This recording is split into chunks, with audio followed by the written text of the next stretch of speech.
Autre regard complémentaire, donc celui d'une autre journaliste étrangère en poste à Paris, c'est la Portugaise Ana Navarro Pedro. Elle travaille pour le news magazine Visao. Elle est passée nous voir en studio tout à l'heure, pour ne rien vous cacher. Elle ne pouvait pas être en direct avec nous. Et on sait à quel point son pays, le Portugal, est lui aussi dans le viseur en termes d'endettement.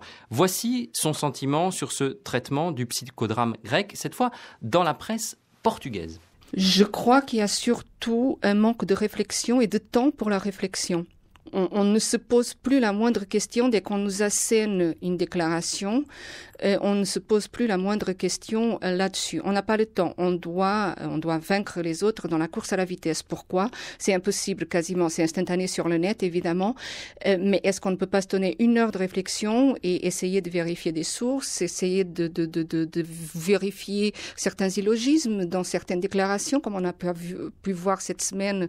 C'est-à-dire, les médias n'ont pas fait leur devoir premier, qui est de filtrer l'information, de vérifier si elle est correcte ou non.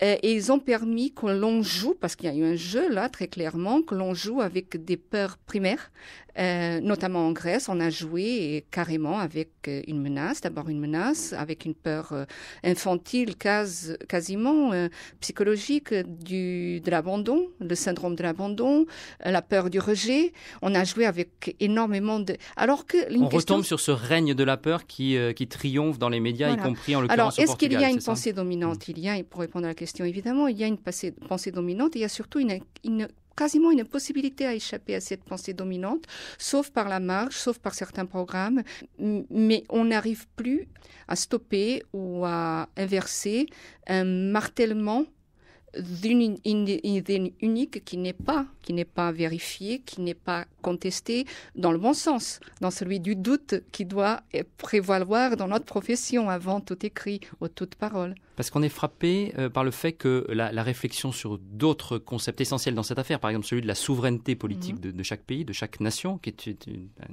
une idée essentielle dans ce débat, on ne le trouve pas tellement finalement ce débat dans la presse européenne et dans les pays concernés. On le trouve par exemple dans la presse américaine davantage. La presse anglaise aussi.